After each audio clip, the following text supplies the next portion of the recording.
Assalamualaikum warahmatullahi wabarakatuh. Selamat pagi anak-anak. Selamat bertemu kembali. Di sini kami akan membahas tentang mata pelajaran perbankan dasar pada kelas 10. Di mana pertemuan yang pertama kita dibahas minggu yang dulu, kita akan melanjut lagi untuk pertemuan yang kedua. Lanjut. Untuk KIKD 3.2, kita akan membahas tentang memahami persyaratan dan pendirian bentuk badan hukum bank. Kemudian KD 4.2 yaitu melakukan identifikasi persyaratan pendirian bentuk badan hukum bank. Lanjut. Adapun indikator yang kita akan bahas yaitu pertama, menjelaskan persyaratan pendirian bank. Kemudian yang kedua, menelaah bentuk hukum bank. Yang ketiga, menunjukkan persyaratan pendirian bank. Langsung untuk materi yang akan kami bahas, yaitu kita membahas tentang persyaratan pendirian bank. Pendirian suatu perusahaan dalam bentuk apapun harus mendapat izin dari instansi yang terkait terlebih dahulu. Jadi apapun pendirian bank tersebut terlebih dahulu harus izin terlebih dahulu. Demikian pula izin untuk melakukan usaha perbankan. Bank Indonesia adalah lembaga negara yang independen dalam melaksanakan tugas dan wewenangnya, bebas dari campur tangan pemerintah dan atau pihak lainnya, kecuali untuk hal-hal yang secara tegas diatur dalam undang-undang ini. Jenis Bank Indonesia ada beberapa. Yang pertama adalah bank syariah, kemudian bank umum, dan yang terakhir bank pengkreditan rakyat. Adapun ketentuan umum, pada pasal 5 ayat 1 Undang-Undang Republik Indonesia pada nomor 7 tahun 1992 tentang perbankan, sebagaimana telah dirubah dengan Undang-Undang nomor 10 tahun 1998.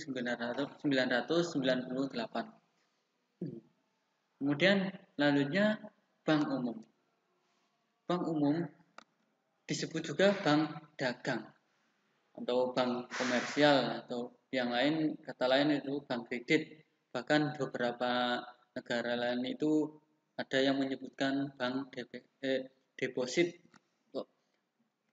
bagi yang melaksanakan kegiatan usaha secara konvensional atau berdasarkan prinsip syariah. Ini di dalam kegiatan memberikan jasa-jasa dalam lalu lintas pembayaran. Adapun untuk syarat mendirikan bank umum, pada pasal 3 disebutkan yang pertama adalah bank hanya dapat didirikan dan melakukan kegiatan usaha dengan izin direksi Bank Indonesia. Kemudian yang kedua, bank hanya dapat didirikan oleh beberapa. Yang pertama adalah WNI atau Badan Hukum Indonesia. Kemudian BNI, Badan Hukum Indonesia, dengan WNA atau Badan Hukum Asing secara kemitraan. Selanjutnya untuk pasal 4 disebutkan yang pertama, modal setor untuk mendirikan bank ditetapkan sekurang-kurangnya sebesar 3M atau 3 miliar. Kemudian yang kedua, modal di sektor bagi bank yang dibentuk hukum koperasi adalah simpanan pokok, simpanan wajib, dan hibah sebagaimana diatur undang-undang tentang pengkoperasian. Kemudian yang terakhir, modal disetor yang berasal dari WNA atau warga negara asing, badan hukum setinggi-tingginya sebesar 99% dari modal disetor bank. Kemudian ada rahasia bank. Jadi rahasia bank tersebut adalah segala sesuatu yang dihubungkan dengan keterangan mengenai nasabah penyimpanan di simpanannya, melalui segala keterangan tentang orang dan badan yang memperoleh pemberian layanan dan jasa dalam lalu lintas uang, baik dalam maupun luar negeri. Jadi rahasia bank itu apapun hubungannya dengan keterkaitan mengenai nasabah itu harus sangat rahasia. Kemudian ada beberapa jumlah kredit, kemudian jumlah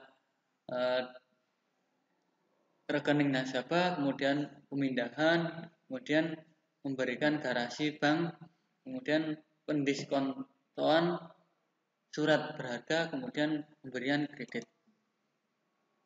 Adapun sifat rahasia bank. Yang pertama, teori mutlak.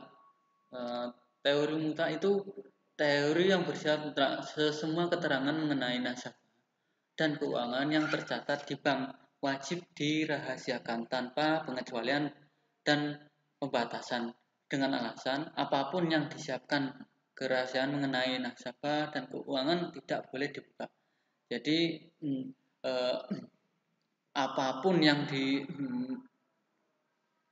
dalam bank tersebut harus tertutup. Kemudian teori relatif.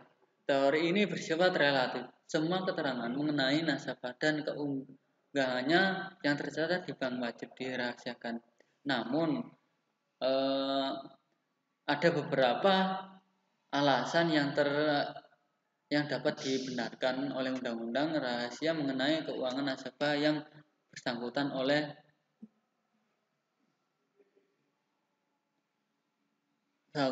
boleh dibuka dengan pegawainya.